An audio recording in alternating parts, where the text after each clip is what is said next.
Hoy, queridos amigos, hablaré de edadismo. ¿Qué? ¿Nunca había escuchado esa palabra?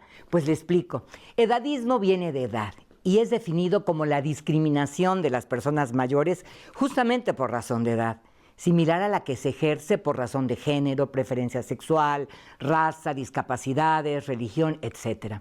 Y esta discriminación no solo viene de afuera, ya que existe también el edadismo autoinfringido, que es el que uno mismo se aplica. Freud decía que el inconsciente no reconoce edad, así como tampoco reconoce una risa simulada. Con el solo hecho de fingir carcajearse, se empiezan a generar hormonas buenas como las endorfinas, que traducido a la filosofía popular en el sentido de la edad sería: el corazón no envejece, el cuero es el que se arruga. El edadismo se da en todos los ámbitos, en el laboral, en el social y en el familiar. En el bancario, por ejemplo, rebasado los 65 años, es difícil o más bien imposible conseguir un préstamo o una tarjeta de crédito. Algo que es importante resaltar es que esta discriminación es más directa ejercida hacia las mujeres, a quienes no se nos perdonan las arrugas, las canas y el aumento de peso.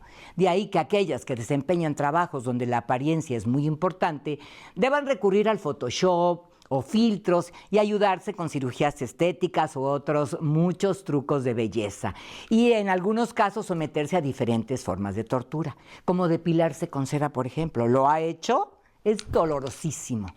Entre mujeres hay diferentes dicharachos que tienen que ver con la edad y la apariencia, como el de para presumir, pues hay que sufrir. Esto resulta curioso, porque los hombres pues tienen canas y arrugas y esto parece hacerlos más atractivos y no afecta en nada su posición laboral. Ser joven no es una cualidad, es simplemente una circunstancia pasajera que, si se piensa bien, debiera llevar a toda la sociedad a combatir el edadismo, porque como la perspectiva de vida va creciendo, se prevé que en un futuro cercano el número de viejos aumentará. Así es que los que hoy son muy jóvenes, si bien les va, algún día llegarán a sufrir edadismo porque tendrán mucho más años. Cualquiera pudiera pensar que este tipo de discriminación solo se da por ahí de los 60 años en adelante, pero no, se da en diferentes etapas de la vida. Es bastante frecuente que, de acuerdo a los estereotipos, se piense que antes de los 25 se debe haber terminado una carrera universitaria. A los 30 ya haber construido una familia y tener hijos. A los 40 tener un patrimonio más o menos sólido. Y si no se cumplen con estas expectativas sociales, se empieza a ser víctima de grandes presiones y críticas que incluyen hasta las familiares. Esto se acentúa cuanto más años se tienen, hasta que se llega a un punto en que los individuos de edades más avanzadas son segregados en cualquier ámbito. La conclusión en este caso sería que, aunque no nos demos cuenta, a lo largo de toda la vida somos víctimas de diferentes formas de edadismo. Pero ¿qué pasa en el mundo laboral? Las ofertas de trabajo suelen publicarse con requisitos dirigidos solo para personas de 35 años o menos. En las grandes empresas, los recursos humanos se basan en las exigencias del mercado laboral, que pondera las habilidades de los jóvenes. Y hasta cierto punto parten de algo real. Perfiles de 50 años quizá no tuvieron gran oportunidad de hacer una especialidad, maestría o doctorados, asuntos que han sido mucho más accesibles para los más jóvenes. Relacionado también con que las generaciones más recientes dominan por completo las tecnologías de la información. Además, la inteligencia artificial hace su parte, ya que actualmente es utilizada como primera instancia para la selección de personal y es programada con las preferencias de los reclutadores humanos, que naturalmente y en razón de edadismo, pues prefieren personas mucho más jóvenes. Les cuento una experiencia personal reciente que revela claramente que he sido víctima de edadismo autoinfringido y por mi familia y amigos. Hace menos de un año, haciendo ejercicio, me rompí un menisco, por lo que me tuvieron que operar no una, 2 veces. A lo largo de mi recuperación, incontables momentos he escuchado de familia y amigos: bueno, es que a cierta edad uno ya no se puede recuperar al 100%, o hay actividades que a tu edad ya no debes hacer. También me he autoinfringido edadismo, debo reconocer, al sentir que por mi edad y apariencia física ya no es conveniente aparecer en televisión. Y es aquí donde surge la pregunta, ¿qué hacer contra el edadismo? Algo de lo que es necesario hablar es que hay muy variadas formas de envejecer. Y repito, la juventud no es una cualidad, sino una circunstancia.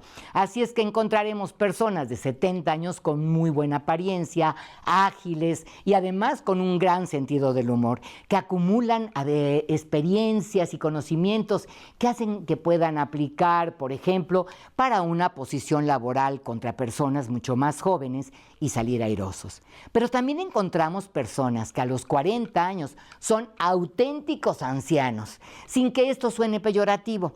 Naturalmente hay personas mayores que padecen enfermedades que pueden incidir en su desempeño. Como seguramente lo recuerda, es el caso de Joe Biden, quien en un discurso como presidente de los Estados Unidos mostró cierto tipo de deterioro mental. Sin embargo, hablando de personajes muy reconocidos, está el caso de Clint Eastwood, que a los 90 y pico, hasta hace muy poco, seguía trabajando como productor de cine y cuyo secreto para mantenerse bien reveló en algún momento: nunca dejo entrar al viejo. Reese Witherspoon inició un movimiento contra la discriminación por razones de edad y en España se empieza a gestar otro entre las actrices más reconocidas, ya que cuantos más años se tienen, más de 40, no logran conseguir un papel protagónico y si bien les va, logran alguno como actrices de reparto. Y algo que se deja ver como una incipiente forma de rebeldía ante el edadismo son las mujeres que están dejando de teñirse el cabello para mostrar sus canas, como lo hizo recientemente la actriz y productora mexicana Salma Hayek, que mandó un importante mensaje en la entrega de los Golden Globes, luciendo orgullosa su cabello entrecano. Es claro que no es lo mismo tener 50 años hoy que en la época de nuestras abuelas, cuando a esa edad se era anciano. Actualmente, personas que rebasan la cuarta década se siguen sintiendo adolescentes y en parte esto se debe a que la expectativa de vida ha crecido. Las personas sin duda vivimos más. Los adultos mayores no necesitamos ser complacidos. Expresiones como "entiéndelo, pobrecito, ya está viejito", son auténticamente discriminatorias y ejercen en las personas ideas negativas sobre sí mismas. Además, las hacen más propensas a enfermarse y en general las impactan de manera negativa. Pensar que todos los viejos están enfermos, son nostálgicos y tristes, es una gran mentira que además discrimina. La Organización Mundial de la Salud propone 3 estrategias contra el edadismo. La primera es ampliar la edad de jubilación con el fin de que las personas sigan activas y actualizadas. La segunda manifiesta que no hay ninguna evidencia científica que dictamine un límite para la edad de contratación y que es un delito discriminar por razón de edad. La tercera propone favorecer las actividades intergeneracionales porque ayudan a la empatía entre jóvenes y mayores, eliminan los prejuicios y muestran que todos a cualquier edad tenemos algo que aprender, enseñar y compartir. En Dinamarca, por ejemplo, en los años 70 inició un experimento que arrojó muy buenos resultados y que consiste en la cohabitación de adultos mayores con jóvenes.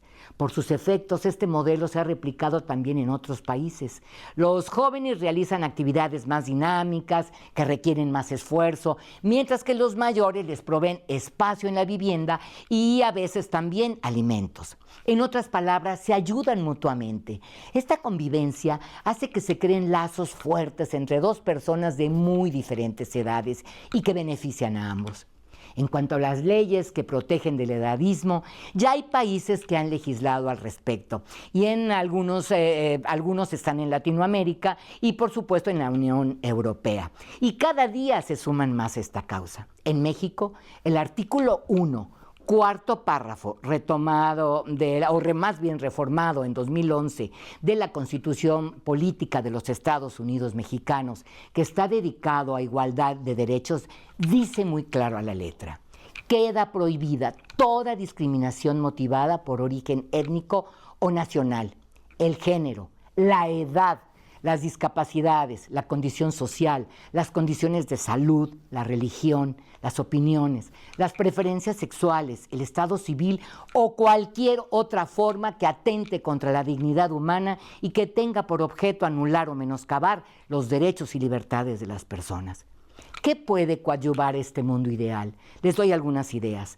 Tomar en cuenta la opinión de las personas mayores, preguntarles qué les hace felices o les da satisfacción, cómo quieren llevar su vejez. Son formas que ayudarán a su salud psicológica y a conservar su balance emocional. Mantener en la medida de lo posible su independencia les dará mucha seguridad y pues también no sobreatendernos, respetar su forma de vivir, respetar su libertad de formar lazos emocionales o amorosos sin ser juzgados. Es un hecho que beneficia a todos tener adultos mayores sanos, activos, actualizados, que permanezcan socialmente vivos, pero se necesita que la sociedad tome conciencia que su preparación y experiencia en todos sentidos puede hacer una aportación muy trascendental a su entorno.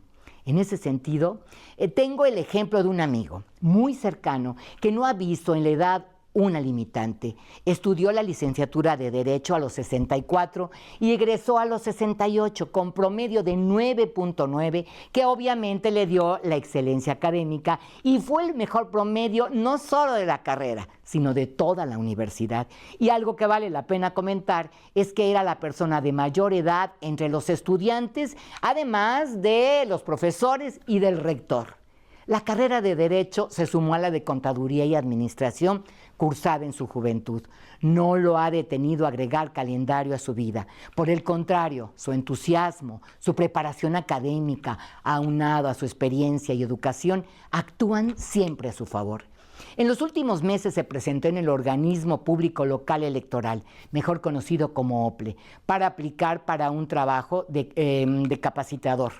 En verdad era un trabajo complicado. Caminar muchas horas bajo el sol inclemente del verano, yendo de casa en casa invitándolos a los ciudadanos a presentarse y ser funcionarios de casilla. Él presentó un examen y luego se sometió a una entrevista. Hubo de esperar algunas semanas hasta que le dieron un sí como respuesta. Pasado un tiempo se volvió a presentar para un cargo de mayor envergadura y recién recibió la noticia que ha sido elegido. Además, imparte varias clases en una universidad particular y está aplicando para dar clases en la Universidad Veracruzana, en la que ya dio alguna cátedra hace muchos años. Él, de 75, es el ejemplo vivo que cuando se unen preparación y experiencia, la edad no importa y los resultados son geniales. En caso de famosos, León Tolstoy, después de la muerte de su hijo, hizo cambios importantes en su vida y aprendió a andar en bicicleta a los 67. Marie Curie, que habiendo ganado 2 premios Nobel llena de emoción dio sus primeras brazadas en el mar a los 50. Saramago se consagró como escritor a los 60 y recibió el premio Nobel a los 76. En conclusión, la edad pues es simplemente un número, pero ese número genera prejuicios. Además, como he dicho reiteradamente, la juventud no es permanente, es totalmente pasajera, ya que empezamos a envejecer desde el momento de nacer.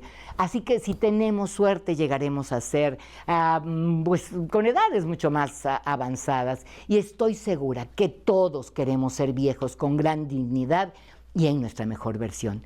Ya para terminar, le dejo una pregunta. Si olvidara su aspecto y no supiera su edad, ¿cuántos años diría que tiene de acuerdo a cómo se siente? Piénselo. Yo tengo 20.